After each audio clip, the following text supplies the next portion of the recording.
Hello everyone, welcome back to my channel. ಇವತ್ತಿನ ಒಂದು ವಿಡಿಯೋದಲ್ಲಿ ನಾನು ಸಾಯಿಬಾಬಾರವರ 9 ಗುರುವಾರದ ವ್ರತದ ಬಗ್ಗೆ ಹೇಳೋಣ ಅಂತ ಅಂದ್ಕೊಂಡಿದ್ದೀನಿ. ತುಂಬ ಜನಕ್ಕೆ ಡೌಟ್ಸ್ ಇರುತ್ತೆ ಆ್ಯಂಡ್ ನನ್ನ ಹಳೆ ವಿಡಿಯೋಗೆ ಈಗಲೂ ಕೂಡ ತುಂಬ ಜನ ಕಮೆಂಟ್ಸ್ ಮಾಡ್ತಾ ಇರ್ತೀರಾ.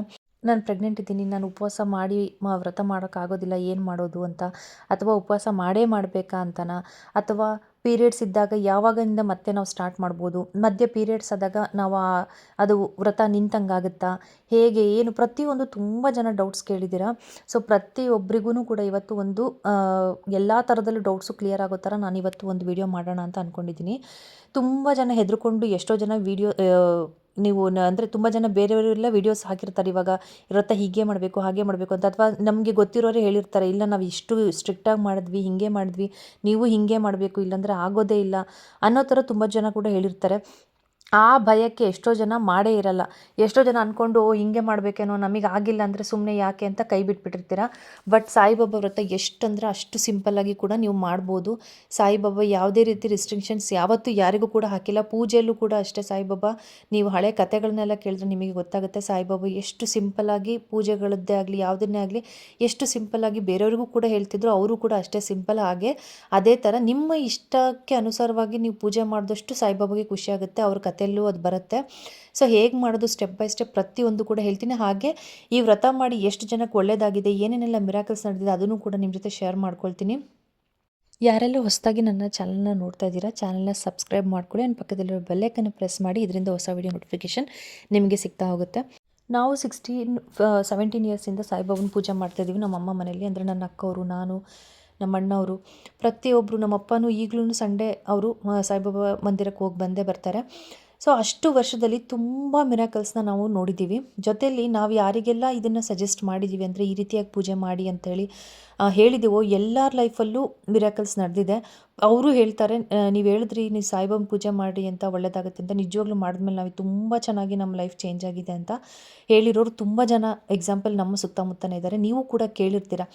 ಬಟ್ ನಾನು ಇವತ್ತು ಹೇಳ್ತಾ ಇರೋದೇನಂತಂದರೆ, ಇವಾಗ 9 ಗುರುವಾರ ವ್ರತ ಮಾಡಬೇಕು ಅಂದಿದ ತಕ್ಷಣ ತುಂಬ ಜನ ಹೇಳ್ತಾರೆ, ಇಲ್ಲ ಉಪವಾಸ ಮಾಡಲೇಬೇಕು, ನಾನ್ ವೆಜ್ ಬಿಡಲೇಬೇಕು, ಅಥವಾ ನಾವು ಈ ಊರುಗಳಿಗೆಲ್ಲೂ ಹೋಗಿ ಮಾಡೋಕ್ಕಾಗಲ್ಲ, ಊರಿಗೆಲ್ಲ ಮಧ್ಯದಲ್ಲಿ ಹೋಗೋ ಹಾಗಿಲ್ಲ, ಅಥವಾ ನೀವು ಇದೇ ರೀತಿ ಪಾಲನೆ ಮಾಡಬೇಕು, ನೀವು ಇವತ್ತಿಷ್ಟು ಮಡಿಯಾಗಿ ಇರಬೇಕು. ನಾನು ಆ ಥರ ಎಲ್ಲ ಏನೂ ಹೇಳಲ್ಲ. ಜೊತೆಯಲ್ಲಿ ನಾವು ಕೂಡ ಆ ಥರ ಮಾಡಿಲ್ಲ, ಆದರೂ ಕೂಡ ನಮ್ಮ ಲೈಫಲ್ಲಿ ನಾವು ಅಂದ್ಕೊಂಡಿದ್ದೆಲ್ಲ ಇದುವರೆಗೂ ಆಗಿದೆ. ಸೊ ನೀವೂ ಅಷ್ಟೇ ಭಕ್ತಿ, ದೇವರಿಗೆ ಯಾವ ದೇವರಿಗೆ ಆದ್ರೂ ಅಷ್ಟೇ ಭಕ್ತಿ ಮುಖ್ಯ. ಮಡಿ ಇರಬೇಕಂದ್ರೆ ಸ್ನಾನ ಮಾಡ್ತೀವಿ ಅದೆಲ್ಲ ಸರಿ, ಬಟ್ ತುಂಬ ಆಚಾರ ವಿಚಾರಗಳನ್ನು ನಾವು ತುಂಬ ನಡೆಸೋದಕ್ಕೆ ಆಗೋದಿಲ್ಲ, ಎಲ್ಲದನ್ನು ನಾವು ಮಾಡೋದಕ್ಕಾಗಲ್ಲ. ಯಾಕಂದರೆ ಎಷ್ಟೋ ವಿಷಯಗಳಿರುತ್ತೆ ದಿನ ಬೆಳಗ್ಗಿಂತ ರಾತ್ರಿ ತನಕ, ಎಲ್ಲ ವಿಷಯದಲ್ಲೂ ನಾವು ಅದನ್ನು ಪಾಲಿಸ್ಕೊಂಡು ಹೋಗೋದಕ್ಕಾಗೋದಿಲ್ಲ. ಹಾಗಂತ ಯಾರು ಕೂಡ ಈ ವ್ರತ ಮಾಡದೇ ಇರಬೇಡಿ. ತುಂಬ ಅಂದರೆ ತುಂಬ ಕಷ್ಟದಲ್ಲಿರೋರೇ ಆಗಿರಲಿ, ಏನೇ ಪ್ರಾಬ್ಲಮ್ ಇರ್ಬೋದು, ಫ್ಯಾಮಿಲಿ ರಿಲೇಟೆಡ್ ಆಗಿರ್ಬೋದು, ಫೈನಾನ್ಷಿಯಲ್ ರಿಲೇಟೆಡ್ ಆಗಿರ್ಬೋದು, ಮಕ್ಕಳು ಎಜುಕೇಷನ್ ವಿಷಯಕ್ಕಾಗಿರ್ಬೋದು, ನೀವು ಏನು ಅಂದ್ಕೊಂಡು ಮಾಡ್ತಿರೋ ನಿಜವಾಗ್ಲೂ ಹಾಗೇ ಆಗುತ್ತೆ. ಸೊ ಒಂದು ಸರಿ ಈ ರೀತಿಯಾಗಿ ನೀವು ವ್ರತನ ಮಾಡಿ ನೋಡಿ. ಜಸ್ಟ್ ಏನೂ ಜಾಸ್ತಿ ಹಚ್ಕೊಳಕ್ಕೆ ಹೋಗ್ಬೇಡಿ. ನೀವೇನಾದ್ರು ಸ್ಟಾರ್ಟ್ ಮಾಡಬೇಕಾ, ಗುರುವಾರ ಪಟ್ಟಂತ ಸ್ಟಾರ್ಟ್ ಮಾಡಿ, ಇಂಥ ನಕ್ಷತ್ರ ಅಂತಲೂ ಕಾಯಬೇಡಿ, ಇಂಥ ದಿವಸ ಅಂತಲೂ ಕಾಯಬೇಡಿ. ಆ್ಯಕ್ಚುಲಿ ಇವಾಗ ವಿಜಯದಶಮಿ ಟೈಮ್ನಲ್ಲಿ, ಅಥವಾ ನೀವು ಕೃಷ್ಣ ಜನ್ಮಾಷ್ಟಮಿ, ರಾಮನವಮಿ, ಇದರಲ್ಲೆಲ್ಲದರಲ್ಲೂ ಸ್ಟಾರ್ಟ್ ಮಾಡಿದ್ರೆ ಒಳ್ಳೆಯದು. ಬಟ್ ನಿಮಗೆ ಇವಾಗ ಯಾವ ಕಷ್ಟ ಇರೋದು ಅಲ್ಲಿವರೆಗೂ ಕಾಯೋಕ್ಕಾಗೋದಿಲ್ಲ. ಸೊ ಯಾವ ಗುರುವಾರ ಬರುತ್ತೋ ಆ ಗುರುವಾರದಿಂದ ನಿಮಗೆ ನೀವು ವ್ರತ ಮಾಡೋಕ್ಕೆ ಸ್ಟಾರ್ಟ್ ಮಾಡ್ಬೋದು. ಗುರುವಾರ ಬೆಳಗ್ಗೆ ನಾರ್ಮಲಾಗಿ ಮಕ್ಕಳಿಗೆಲ್ಲ ಸ್ಕೂಲಿಗೆ ಕಳಿಸಿ ಆರಾಮಾಗಿ ನಿಮ್ಮ ದಿನಚರಿ ಏನಿರುತ್ತೆ ಎಲ್ಲದನ್ನು ಮುಗಿಸ್ಕೊಂಡ್ಬಿಟ್ಟು ನೀವು ಸಾಯಿಬಾಬಾ ವ್ರತನ ಸ್ಟಾರ್ಟ್ ಮಾಡ್ಬೋದು. ಬೆಳಗ್ಗೆ ಮಾಡೋಕ್ಕಾಗಿಲ್ಲ ಅಂದರೆ ಕೆಲಸಕ್ಕೆ ಹೋಗೋರಾದರೆ ಈವ್ನಿಂಗ್ ಕೂಡ ನೀವು ಮಾಡ್ಬೋದು. ಯಾವುದೇ ಹರಿಬರಿ ಅಥವಾ ಹೇಳ್ತಾರಲ್ಲ ಅರ್ಜೆಂಟಲ್ಲಿ ಮಾಡಬೇಕು, ಆ ಥರ ಏನೂ ಇಲ್ಲ. ಆರಾಮಾಗಿ ಮಾಡಿ, ಸಂಜೆ ಮಾಡಿ, ಮಧ್ಯಾಹ್ನ ಮಾಡಿ, ಬೆಳಗ್ಗೆ ಮಾಡಿ, ಟೈಮಿಂಗ್ಸ್ ಕೂಡ ಇಲ್ಲ. ಎಷ್ಟು ಜನ ಟೈಮಿಂಗ್ಸ್ ಕೇಳ್ತಿರ್ತೀರ, ಯಾವಾಗ ಮಾಡಬೇಕು, ಎಷ್ಟೊತ್ತಿಗೆ ಮಾಡಬೇಕು ಅಂತ, ಅದಕ್ಕೋಸ್ಕರ ಹೇಳ್ತಾ ಇದ್ದೀನಿ. ಯಾವುದೇ ಟೈಮಿಂಗ್ಸ್ ಇಲ್ಲ. ನೀವು ಬೆಳಗ್ಗಿನ ಜಾವ ಆದರೂ ಮಾಡಿ, ಬೆಳಗ್ಗೆ ನಾರ್ಮಲ್ ಟೈಮಿಂಗ್ಸಿಗೆ ಮಾಡಿ, 11 ಗಂಟೆ 12 ಗಂಟೆ, ಅಥವಾ ಮಧ್ಯಾಹ್ನ ಟೈಮ್ ಆದರೆ ಮಧ್ಯಾಹ್ನ ಮಾಡಿ, ಸಂಜೆ ಆದರೆ ಸಂಜೆ ಮಾಡಿ, ರಾತ್ರಿ 8, 8:30, 9 ಗಂಟೆ ತನಕ ನೀವು ಮಾಡ್ಬೋದು. ನಿಮಗೆ ಅನುಕೂಲ ಯಾವಾಗಿರುತ್ತೋ ಆವಾಗ. ಯಾಕಂದರೆ ಕೆಲಸಕ್ಕೆ ಹೋಗೋರು ಇರ್ತಾರೆ, ಎಲ್ಲರಿಗೂ ಟೈಮ್ ರಿಸ್ಟ್ರಿಕ್ಷನ್ಸ್ ಇದ್ದೇ ಇರುತ್ತೆ ಕೆಲವೊಂದು ಸರಿ. ಹಾಗಾಗಿ ನಿಮಗೆ ಯಾವಾಗ ಅನುಕೂಲ ಇರುತ್ತೋ ಆವಾಗ ನೀವು ಪೂಜೆನ ಮಾಡ್ಬೋದು. ಸೊ ಬೆಳಗ್ಗೆ ಯಾವಾಗ ನೀವು ಪೂಜೆ ಮಾಡ್ತಾರೆ ಅದಕ್ಕೆ ಮುಂಚೆ ಸ್ನಾನ ಮಾಡಿಕೊಂಡು ನೀವು ಬಂದುಬಿಟ್ಟು ಸಾಯಿಬಾಬಾ ಫೋಟೋ ಏನು ಮನೇಲಿ ಇಟ್ಕೊಂಡಿರ್ತೀರ, ನೀವು ಸಾಯಿಬಾಬಂದು ಯಾವುದೇ ಫೋಟೋ ಆಗಿರ್ಬೋದು, ಸಾಯಿಬಾಬನ ಫೋಟೋನ ಅಥವಾ ಮೂರ್ತಿ ಇದ್ದರೆ ಮೂರ್ತಿನ ಒರೆಸ್ಬಿಟ್ಟು, ಮೂರ್ತಿ ಇದ್ದರೆ ಬೇಕಂದರೆ ನಿಮಗೆ ಅಸಾಧ್ಯ ಆಗುತ್ತೆ ಅಂದರೆ ಹಾಲಲ್ಲಿ ನೀರಲ್ಲಿ ಅಭಿಷೇಕ ಮಾಡ್ಕೊಳ್ಳಿ. ಆಗಲ್ಲ ಅನ್ನೋರು ಬರೀ ನೀರಿನಲ್ಲಿ ಕೂಡ ನೀವು ಅಭಿಷೇಕ ಮಾಡ್ಕೊಳ್ಬೋದು. ಮಾಡಿ ಆದಮೇಲೆ ಅರಿಶಿನ ಕುಂಕುಮನ ನೀವು ಬಾಬಾಗೆ ಫೋಟೋಗೆ ಅಥವಾ ಮೂರ್ತಿಗೆ ಹಚ್ಬಿಟ್ಟು, ಅದಾದಮೇಲೆ ಹೂವು ನಿಮ್ಮ ಕೈಲಿ ಆದಷ್ಟು ಸಿಂಪಲ್ಲಾಗಿ ಮಾಡ್ತೀವಿ ಅಂದರೂ ಸಿಂಪಲ್ಲಾಗಿ ಮಾಡ್ಬೋದು, ಜೋರಾಗಿ ಮಾಡಬೇಕು ಅನ್ನೋರು ತುಂಬ ಚೆನ್ನಾಗಿಯೂ ಕೂಡ ನೀವು ಮಾಡ್ಬೋದು. ನಮ್ಮ ಮನೆ ಹಳೆ ಮನೆಯಲ್ಲೆಲ್ಲ ತುಂಬ ದೊಡ್ಡದು ಫೋಟೋ ಇತ್ತು. ದೊಡ್ಡ ಫೋಟೋದಕ್ಕೆ ನಾವು ಪ್ರತಿ ವಾರವೂ ದೊಡ್ಡ ದೊಡ್ಡ ಹಾರಗಳನ್ನೆಲ್ಲ ತಂದು ಅಲಂಕಾರ ಮಾಡ್ತಿದ್ವಿ. ತುಂಬ ಚೆನ್ನಾಗಿ ಅನಿಸೋದು ಆವಾಗ. ಈಗ ಸಣ್ಣದು ಮೂರ್ತಿ ಇಟ್ಕೊಂಡಿದ್ದೀನಿ ನಾನು ನಮ್ಮ ಮನೇಲಿ, ಅದಕ್ಕೆ ಸಿಂಪಲ್ಲಾಗಿ ನಾನು ರೆಡಿ ಮಾಡ್ತೀನಿ. ಇಲ್ಲಿ ನಾವಿರೋ ಮನೇಲಿ ದೇವರು ಮಿಟ್ಲಿಲ್ಲ ಇಷ್ಟು ದಿವಸ, ಹಾಗಾಗಿ ಸಣ್ಣ ಮೂರ್ತಿನ ಇಟ್ಕೊಂಡಿದ್ದೀನಿ. ಹಾಗೆ ಸಿಂಪಲ್ಲಾಗೆ ರೆಡಿ ಮಾಡ್ತೀನಿ. ಸೊ ನಿಮ್ಮ ಅನುಕೂಲಕ್ಕೆ ತಕ್ಕಂತೆ ನೀವು ಅದನ್ನು ಅಲಂಕಾರ ಮಾಡ್ಕೊಳ್ಬೋದು.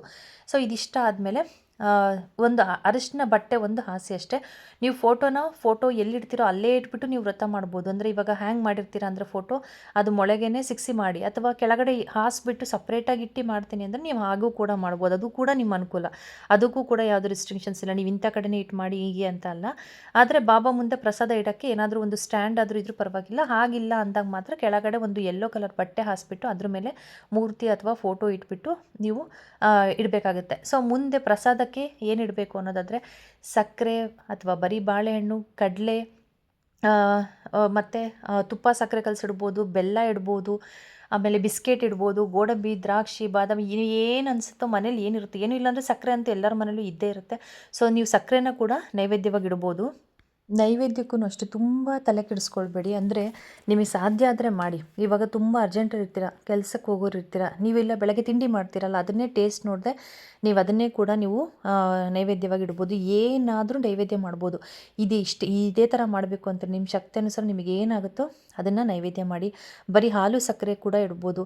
ನಿಮಗೆ ನಾನು ಹೇಳಿದಾಗೆ ಏನು ಅನುಕೂಲ ಅನಿಸುತ್ತೋ ಅದನ್ನು ಮಾಡಿ. ಇಲ್ಲಪ್ಪ ನಿಮಗೆ ಮಾಡೋಕ್ಕಾಗುತ್ತೆ, ಟೈಮ್ ಇದೆ, ಶಕ್ತಿ ಇದೆ, ಮಾಡ್ತೀನಿ ಅನ್ನೋರಿದ್ರೆ ನೀವು ಒಂದು ಊಟದ ಥರನೇ, ಅಡುಗೆ ಥರನೇ ಮಾಡ್ಬೋದು ಪ್ರತಿ ವಾರ. ಇಲ್ವಾ ಕೇಸರಿಬಾತ್ ಮಾಡಿ, ಬಾಳೆಹಣ್ಣು ಸಕ್ಕರೆ ಹಾಕಿಡಿ, ಏನಾಗುತ್ತೋ ಅದು ನಿಮ್ಮ ಶಕ್ತಿ ಅನುಸಾರ ಮಾಡ್ಕೊಳ್ಳಿ. ನಾನು ಹೇಳ್ತಿರೋದು ಎಷ್ಟು ಸಿಂಪಲ್ ಆಗುತ್ತೋ ಅಷ್ಟು ಸಿಂಪಲ್ಲಾಗಿ, ಎಷ್ಟು ಚೆನ್ನಾಗುತ್ತೋ ಅಷ್ಟು ಚೆನ್ನಾಗಿ, ಎರಡೂ ಥರ ಹೇಳ್ತಾ ಇದ್ದೀನಿ. ನಿಮ್ಮ ಅನುಕೂಲಕ್ಕೆ ನೀವು ತಕ್ಕಂತೆ ಮಾಡ್ಕೊಳ್ಬೋದು. ಆ್ಯಂಡ್ ಅದಾದಮೇಲೆ ನೆಕ್ಸ್ಟ್ ಬರೋದು ಉಪವಾಸ ಮಾಡಬೇಕು ಮಾಡಬಾರ್ದಾ, ಆ ಥರದ್ದು ತುಂಬ ಜನ ಕೇಳ್ತಾರೆ. ಇದನ್ನು ಕೂಡ ಅಷ್ಟೇ, ನಿಮಗೆ ಹೆಲ್ತ್ ವೈಸ್ ನೋಡಿಕೊಂಡು ನೀವು ಮಾಡ್ಕೊಳ್ಳಿ. ನನಗೆ ಮುಂಚೆ ಎಲ್ಲ ನಾನು ಉಪವಾಸ ಮಾಡ್ತಿದ್ದೆ. ಬಟ್ ಇವಾಗ ನನಗೆ ಉಪವಾಸ ಮಾಡೋದಕ್ಕೆ ಆಗೋದಿಲ್ಲ, ಜಾಸ್ತಿ ಹೊತ್ತು ಉಪವಾಸ ಇರೋದಕ್ಕೆ ಆಗೋದಿಲ್ಲ ಅಂತ ಹೇಳಿಬಿಟ್ಟು ನಾನು ಇವಾಗ ಉಪವಾಸ ಮಾಡೋದಿಲ್ಲ. ಪೂಜೆ ಆಗೋ ತನಕ ಒಂದೊಂದು ಸರಿ ಇರ್ತೀನಿ, ಒಂದೊಂದು ಸರಿ ಅದು ಆಗಿಲ್ವಾ ಬೆಳಗ್ಗೆ ತಿಂಡಿ ತಿನ್ಕೊಂಡ್ಬಿಟ್ಟು ನಾರ್ಮಲಾಗಿ ನಾನು ಮಧ್ಯಾಹ್ನದಷ್ಟೊತ್ತಿಗೆ ಪೂಜೆ ಮಾಡ್ತೀನಿ ಅಥವಾ ಈವ್ನಿಂಗ್ ಮಾಡ್ತೀನಿ. ಸೊ ನಿಮಗೂ ಕೂಡ ಅಷ್ಟೇ, ನಿಮಗೆ ಹೇಗೆ ಅನಿಸುತ್ತೋ ಹಾಗೆ ಮಾಡಿ. ನಿಮಗೆ ಶಕ್ತಿ ಇದೆ, ಉಪವಾಸ ಮಾಡ್ತೀನಿ ಅಂದರೆ ಮಾಡಿ. ಪ್ರೆಗ್ನೆಂಟ್ ಇರೋರು ಮಾತ್ರ ಯಾವುದೇ ಕಾರಣಕ್ಕೂ ಉಪವಾಸ ಮಾಡೋಕ್ಕೆ ಹೋಗಬೇಡಿ, ಅದು ನಿಮಗೆ ಕೂಡ ಒಳ್ಳೆಯದಲ್ಲ. ಜೊತೆಲಿ ಬೇರೆ ಯಾರೇ ಆದ್ರೂ ಅಷ್ಟೇ ಉಪವಾಸ ಮಾಡಬೇಕು ಅಂತ ಎಲ್ಲೂ ಕೂಡ ಸಾಯಿಬಾಬಾ ಹೇಳಿಲ್ಲ. ಸಾಯಿಬಾಬಾ ಕಥೆಯಲ್ಲೇ ಹೇಳ್ತಾರೆ, ಸಾಯಿಬಾಬಾ ಮಕ್ಕಳಿಗೆ ಯಾವತ್ತೂ ಅಮ್ಮ ಉಪವಾಸ ಇರೋಕ್ಕೆ ಬಿಡಲ್ಲ, ಹಾಗೆಯೇ ನನಗೂ ಕೂಡ ನನ್ನ ಭಕ್ತರು ಉಪವಾಸ ಇದ್ದರೆ ಇಷ್ಟ ಆಗಲ್ಲ ಅಂತ ಸಾಯಿಬಾಬಾ ಕೂಡ ಒಂದು ಕಥೆಯಲ್ಲಿ ಹೇಳಿದ್ದಾರೆ. ಸೊ ಅದಕ್ಕೋಸ್ಕರ ಯಾರೂ ಕೂಡ ಉಪವಾಸ ಮಾಡಿ ನಮ್ಮನ್ನು ನಾವು ದಂಡಿಸ್ಕೊಂಡು ಮಾಡೋದ್ರಿಂದ ದೇವರಿಗೆ ನಿಜವಾಗ್ಲೂ ಖುಷಿ ಆಗೋಲ್ಲ. ನೀವು ಖುಷಿಯಿಂದ ಮಾಡಿದಾಗ ಅದು ಬೇರೆ ಆಗುತ್ತೆ. ಬಟ್ ಎಷ್ಟೋ ಜನಕ್ಕೆ ಉಪವಾಸ ಇರೋಕ್ಕಾಗದೆ ಕಷ್ಟಪಟ್ಕೊಂಡಿದ್ದು ಮಾಡಬೇಕು ಅನ್ನೋದು ಎಲ್ಲೂ ಇಲ್ಲ. ಸೊ ಉಪವಾಸ ಮಾಡಲೇಬೇಕು ಅಂತ ರೂಲ್ಸ್ ಇಲ್ಲ. ಜೊತೆಲಿ ನಾನ್ ವೆಜ್ ಬಿಡಬೇಕಾ ಬಿಡಬಾರ್ದಾ ಅಂತ ಅದು ನಿಮಗೆ ಬಿಟ್ಟಿದೆ. ಅದು ಕೂಡ ಅಷ್ಟೇ, ಸಾಯಿಬಾಬಾನೇ ಕೆಲವೊಂದು ಇದರಲ್ಲಿ ಹೇಳ್ತಾರೆ, ಅವರು ನಾನ್ ವೆಜ್ ಊಟ ಕೂಡ ಅಡುಗೆ ಮಾಡಿ ಬಡಿಸ್ತಾ ಇದ್ರು ಅಂತ ಹೇಳಿಬಿಟ್ಟು. ಸೊ ಅದನ್ನು ಕೂಡ ನಿಮಗೆ ಬಿಟ್ಟಿದ್ದು. ನಾನ್ ವೆಜ್ ಮಾಡಬೇಕು ಬೇಡ, ತಿನ್ನಬೇಕು ಬೇಡ, ಅದೆಲ್ಲ ನಿಮಗೆ ಪರ್ಸ್ನಲ್ಲಾಗಿ ಬಿಟ್ಟಿದ್ದು. ಯಾಕಂದರೆ ಎಷ್ಟೋ ಜನ, ನನಗೆ ಗೊತ್ತಿರೋಂಗೆ ತುಂಬ ಜನ ನನ್ನ ಫ್ರೆಂಡ್ಸ್ ಇದ್ದಾರೆ, ಅವರು ನಾನ್ ವೆಜ್ ಗುರುವಾರ ಸಾಯಿಬಾಬಂದು ಅಷ್ಟು ಭಕ್ತರಿದ್ದಾರೆ, ಮತ್ತು ಅವ್ರ ಲೈಫಲ್ಲೂ ತುಂಬ ಮಿರಾಕಲ್ಸ್ ನಡೆದಿದೆ. ಅವರು ಕೂಡ ಯಾವತ್ತೂ ಗುರುವಾರ ಬಿಟ್ಟು ನಾನ್ ವೆಜ್ ಎಲ್ಲ ಬಿಟ್ಟು ಎಲ್ಲ ವ್ರತ ಮಾಡಿಲ್ಲ. ನಾರ್ಮಲಾಗಿ ಹೊರಗಡೆ ಹೋದಾಗ, ಅಂದರೆ ಮನೇಲಿ ಇಂಟೆನ್ಷನ್ಲಿ ಅವರು ಏನು ಮಾಡ್ತಿರಲಿಲ್ಲ, ಬಟ್ ಹೊರಗಡೆ ಹೋದಾಗ ಅಥವಾ ತಿನ್ನಲೇಬೇಕಾಗಿದ್ದ ಪರಿಸ್ಥಿತಿ ಬಂದಾಗ ಅವರು ಮಾಡಿದ್ದಾರೆ, ಅಂದರೆ ನಾನ್ ವೆಜ್ ಎಲ್ಲ ಊಟ ಮಾಡ್ಕೊಂಡಿದ್ದಾರೆ. ಸೊ ಹಾಗಾಗಿ ತುಂಬ ಅದಕ್ಕೆ ನಾನ್ ವೆಜ್ಜು ಇದ್ರದ್ದೆಲ್ಲ ಏನೂ ಕೂಡ ಪ್ರಾಬ್ಲಮ್ ಇಲ್ಲ. ಆ್ಯಂಡ್ ಅದಾದಮೇಲೆ ಊರಿಗೆ ಹೋದಾಗ ಹೇಗೆ ಮಾಡೋದು ಅಂದರೆ, ಅಕಸ್ಮಾತ್ ಆ ಊರಿಗೆ ಹೋದಾಗ ನಿಮಗೆ ಅಲ್ಲಿ ಅನುಕೂಲ ಇದ್ದರೆ ಮಾಡ್ತೀವಿ ಅಂದರೆ ಮಾಡ್ಬೋದು ಪೂಜೆನ. ಇಲ್ಲ ಅನುಕೂಲ ಇಲ್ಲ, ನಮಗೆ ಅಲ್ಲೆಲ್ಲ ಮಾಡೋಕ್ಕಾಗಲ್ಲ ಅಂದರೆ ಆ ವಾರ ಬಿಟ್ಟು ನೆಕ್ಸ್ಟ್ ವೀಕ್. ಅದೇ ರೀತಿ ನೀವು ಪೀರಿಯಡ್ಸ್ ಆದಾಗಲೂ ಅಷ್ಟೇ, ಆ ಗುರುವಾರ ಮಾಡೋಕ್ಕಾಗಿಲ್ಲ ಅಂದಾಗ ನೆಕ್ಸ್ಟ್ ಗುರುವಾರ ಮತ್ತೆ ಕಂಟಿನ್ಯೂ ಮಾಡ್ಕೊಂಡು ಹೋಗೋದು. ಇವಾಗ ಒಂದು 3 ಗುರುವಾರ ಆಗಿತ್ತು, 4ನೇ ಗುರುವಾರಕ್ಕೆ ನಿಮಗೆ ಮಾಡೋಕ್ಕಾಗಿಲ್ಲ ಅಂದರೆ ಮತ್ತೆ 5ನೇ ಗುರುವಾರದಿಂದ ನೀವು ಕಂಟಿನ್ಯೂ ಮಾಡ್ಕೊಂಡು ಹೋಗೋದು. ಇಲ್ಲ ಕೌಂಟಿಂಗ್ 5th ಅಂತಲೇ ತೊಗೊಳ್ತಾ ಹೋಗೋದು. ಸೊ ಈ ರೀತಿಯಾಗಿ ಯಾವ ಗುರುವಾರ ಮಿಸ್ ಆಗುತ್ತೋ ಅದನ್ನು ಬಿಟ್ಟು ಆ ವಾರದ ಬಿಟ್ಟು ನೆಕ್ಸ್ಟ್ ಮತ್ತೆ ಯಾವುದಾದ್ರೂ ಊರಿಗೆ ಹೋದಾಗ ಏನಾದರೂ ಆಗಿಲ್ಲ ಅಂದಾಗ ಬಿಡೋದ್ರಿಂದ ಏನೂ ಪ್ರಾಬ್ಲಮ್ ಇಲ್ಲ. ಯಾವುದೇ ಕಾರಣಕ್ಕೂ ಬಿಟ್ಬಿಟ್ರೆ ಏನಾಗುತ್ತೋ ಅನ್ನೋ ಭಯ ಬೇಡ, ಏನಾಗಲ್ಲ. ಯಾವಾಗ ನಿಮಗೆ ಮಾಡೋಕ್ಕಾಗುತ್ತೋ ಆವಾಗ ನೀವು ವ್ರತನ ಮಾಡ್ಕೊಳ್ಬೋದು. ಅದಾದಮೇಲೆ 9 ಗುರು ವ್ರತದ ಬುಕ್ಕು ತುಂಬ ಕಡೆ ದೇವಸ್ಥಾನದಲ್ಲೇ ಸಿಗುತ್ತೆ, ಇಲ್ಲ ಅಂದರೆ ಹೊರಗಡೆ ಬುಕ್ ಸ್ಟಾಲ್ಗಳಲ್ಲೂ ಸಿಗುತ್ತೆ. ಚೆನ್ನಾಗಿ ಸ್ವಲ್ಪ ಹಳೆ ಬುಕ್ಗಳು, ಹಳೆ ಪತ್ರಿಕೆಗಳೇನಿದೆ, ಬುಕ್ಕು ಪ್ರತಿಗಳಿದೆ, ಅದು ತುಂಬ ಚೆನ್ನಾಗಿದೆ. ಕತೆಗಳಾಗಲಿ ಇದೆ, ವರ್ಡ್ಸ್ಗಳೆಲ್ಲ. ಸೊ ನೋಡಿ ಹುಡುಕ್ಬಿಟ್ಟು 1-2 ಬುಕ್ಕು ಓದಿ ನೋಡಿ ಆಮೇಲೆ ತಗೊಳ್ಳಿ. ಅಥವಾ ದೇವಸ್ಥಾನಗಳಲ್ಲಿ ಕೆಲವೊಂದು ಕಡೆ ಕೊಡ್ತಾರೆ, ಬುಕ್ನಲ್ಲಿ ಫಸ್ಟು ಓಂ ಶ್ರೀ ಸಾಯಿ ಗಣಪತೇ ನಮಃ ಅಂತ 21 ಸರಿ ಹೇಳ್ಕೊಳ್ಳೋದಿರುತ್ತೆ. ಅದಾದಮೇಲೆ ಓಂ ಸಾಯಿ ನಮೋ ನಮಃ, ಶ್ರೀ ಸಾಯಿ ನಮೋ ನಮಃ, ಜೈ ಜೈ ಸಾಯಿ ನಮೋ ನಮಃ, ಸದ್ಗುರು ಸಾಯಿ ನಮೋ ನಮಃ ಅಂತ 11 ಸರಿ ಹೇಳಬೇಕಾಗುತ್ತೆ. ಸೊ ಇದಾದಮೇಲೆ ನೀವು ಕತೆಗಳಿರುತ್ತೆ. ಸೊ ಕತೆಗಳನ್ನು ಸ್ಟಾರ್ಟ್ ಮಾಡೋದು. 9 ಕತೆಗಳಿರುತ್ತೆ. 9 ಕತೆಗಳನ್ನು ಪ್ರತಿ ವಾರನೂ ಮಾಡಬೇಕಾದ್ರೆ ಪೂಜೆ 9 ಕತೆಗಳನ್ನು ಮತ್ತೆ ಓದಬೇಕು. ಸೊ ಅದಾದಮೇಲೆ ಲಾಸ್ಟಲ್ಲಿ ಹಾಡುಗಳಿರುತ್ತೆ. ಗೊತ್ತಾದರೆ ನಿಮಗೆ ಹಾಡುಗಳನ್ನು ಹೇಳ್ಕೊಳ್ಳಿ. ಇಲ್ಲ ಅಂತ ಅಂದರೆ ಜಸ್ಟ್ ಅಷ್ಟೊತ್ತರ ಇರುತ್ತೆ. ಅದನ್ನೇ ಹೇಳಾದಮೇಲೆ ಫೋನ್ನಲ್ಲಿ ಆರತಿ ಹಾಡು ಹಾಕಿಬಿಟ್ಟು ಬೇಕಾದರೆ ನೀವು ಮಂಗಳಾರತಿನ ಮಾಡಿಬಿಟ್ಟು ಪೂಜೆನ ಮುಗಿಸ್ಬೇಕಾಗತ್ತೆ. 9 ಗುರು ಪ್ರತಿ ಗುರುವನ್ನು ಇದೇ ರೀತಿಯಾಗಿ ನೀವು ಪೂಜೆ ಮಾಡಬೇಕು. ಅದಾದಮೇಲೆ ವ್ರತ ಆದಮೇಲೆ ಎಲ್ಲರಿಗೂ ಬುಕ್ ಹಂಚಬೇಕಾ ಅನ್ನೋದು ಕೂಡ ಕೆಲವ್ರು ಕೇಳ್ತಾರೆ. 9 ಗುರುವಾರ ಮುಗಿದಾದಮೇಲೆ ನಿಮಗೆ ಸಾಧ್ಯ ಆದರೆ ಒಂದಿಷ್ಟು ಜನಕ್ಕೆ ಅಡುಗೆ ಮನೆಗೆ ಕರೆದು ಯಾರಿಗಾರು ಊಟಕ್ಕೆ ಹಾಕ್ತೀನಿ ಅಂದರೆ ಅದು ಕೂಡ ಮಾಡ್ಬೋದು.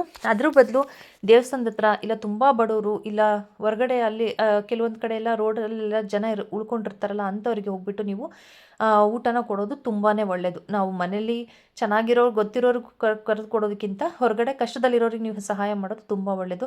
ಊಟ ಕೊಡೋಕ್ಕಾಗಿಲ್ಲ ಅಂದರೆ ಅಟ್ಲೀಸ್ಟ್ ಬಿಸ್ಕೆಟು, ಬ್ರೆಡ್ಡು, ನಿಮಗೆ ಏನು ಸಾಧ್ಯ ಆಗುತ್ತೋ ಹಣ್ಣುಗಳು ಈ ಥರದವರು ತೊಗೊಂಡೋಗ್ಬಿಟ್ಟು ನೀವು ತುಂಬ ಬಡವ್ರು ಎಲ್ಲಿರ್ತಾರೋ ಅಲ್ಲಿ ನೀವು ಕೊಟ್ಟು ಬರೋದು ತುಂಬ ಒಳ್ಳೆಯದು. ಅದು ನಿಮಗೆ ಮಾಡೋಕ್ಕೆ ಸಾಧ್ಯವಾದರೆ ಅಷ್ಟು ಮಾಡಿ. ಇಲ್ಲಾಂದರೆ 9 ಗುರುವಾರ ವ್ರತ ಮಾಮೂಲಿ ಕಂಪ್ಲೀಟ್ ಮಾಡಿ ನಿಮಗೆ ಮನೆಯಲ್ಲೇ ನೈವೇದ್ಯ ಸಿಂಪಲ್ಲಾಗಿ ಮಾಡ್ಕೊಂಡು ನೀವು ಪೂಜೆ ಮುಗಿಸಿದ್ರು ಸಾಕು. ಹಾಗೆ ಬುಕ್ಗಳನ್ನು ಕೊಡಲೇಬೇಕಾ ಅಂತ ಆ ಥರ ರೂಲ್ಸ್ ಇಲ್ಲ. ಕೆಲವರು ಇಸ್ಕೊಳ್ಳಲ್ಲ, ಇಷ್ಟಪಡಲ್ಲ. ಇಷ್ಟ ಇದ್ದು ಯಾರು ಇಸ್ಕೊಳ್ಳೋರಿದ್ದರೆ ನಿಮ್ಮ ಕೈಯಲ್ಲಿ ಎಷ್ಟಾಗುತ್ತೋ ಅಷ್ಟು ಬುಕ್ ಕೊಡ್ಬೋದು. 3, 5, 9, 11 ಈ ಥರ ಕೊಡೋಕ್ಕೆ ಹೇಳ್ತಾರೆ. ಸೊ ನೀವು ಎಷ್ಟು ಜನಕ್ಕೆ ಕರೆಸ್ತೀರ ಅದ್ರ ಮೇಲೆ ಡಿಪೆಂಡ್ ಆಗಿರುತ್ತೆ. ಕೆಲವ್ರು ಇಸ್ಕೊಳ್ತಾರೆ, ಕೆಲವ್ರು ಇಸ್ಕೊಳ್ಳಲ್ಲ. ಇಸ್ಕೊಳ್ಳೋರಿಗೆ ಖುಷಿಯಿಂದ ಕೊಡಿ. ಹಾಗೆ ನಿಮಗೆ ಏನಾದರೂ ಅದರಿಂದ ವ್ರತದಿಂದ 9 ಗುರುವಾರದೊಳಗಡೆ ಎಷ್ಟೋ ಜನಕ್ಕಾಗಿರುತ್ತೆ ಅಥವಾ ಅದಾದಮೇಲೆ ಕೆಲವರಿಗೆ ಆಗುತ್ತೆ. ಸೊ ನಿಮಗೆ ಏನೇ ಚೇಂಜಸ್ ಆಗಿದ್ರೂ ಅದನ್ನು ಬೇರೆಯವ್ರ ಜೊತೆ ಶೇರ್ ಮಾಡ್ಕೊಳ್ಳಿ. ಬೇರೆಯವ್ರಿಗೂ ಕೂಡ ಅದರಿಂದ ಹೆಲ್ಪ್ ಆಗಲಿ. ಯಾಕಂದರೆ ತುಂಬ ಜನ ಭಯ ಪಟ್ಕೊಂಡೇ ವ್ರತ ಮಾಡಿರೋದಿಲ್ಲ. ಸೊ ನೀವು ಕೂಡ ಅದನ್ನು ಶೇರ್ ಮಾಡಿ ಅವ್ರಿಗೂ ಕೂಡ ಅನುಕೂಲ ಆಗುತ್ತೆ ಅದರಿಂದ ಅಂತ ಅಷ್ಟೇ. ಸೊ ಸಾಯಿಬಾಬಾ ಅವರ 9 ಗುರು ವ್ರತ ಮಾಡಿ ತುಂಬ ಮಿರಾಕಲ್ ಕೂಡ ನಡೆದಿದೆ ಅಂತ ಹೇಳಿದೆ. ಅದು ಹೇಳೋಣ ಅಂತ ಅಂದ್ಕೊಂಡೆ. ವಿಡಿಯೋ ತುಂಬ ಲಾಂಗ್ ಆಗುತ್ತೆ. ಸೊ ನೆಕ್ಸ್ಟ್ ವಿಡಿಯೋದಲ್ಲಿ ಅದ್ರ ಬಗ್ಗೆ ಕೂಡ ಮಾತಾಡ್ತೀನಿ ಅಂತ ಹೇಳ್ತಾ ಈ ವಿಡಿಯೋ ಇಷ್ಟ ಆದರೆ like, share and subscribe. Thank you so much.